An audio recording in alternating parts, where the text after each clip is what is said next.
भवद्भव्यभूतेश्वरं भूतनाथं शिवं शङ्करं शम्भुमीशानमीडे गळेरुण्डमालं तनौ सर्पजालं महाकालकालं गणेशादिपालम्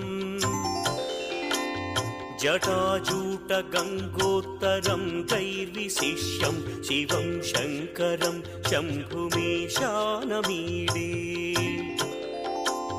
मुदामाकरं मण्डनं मण्डयन्तं महामण्डलं भस्मभूषाधरन्तम् अनादिं ह्यपारं महामोहमारं शिवं शङ्करं शम्भुमीशानमीडे वटाधो निवास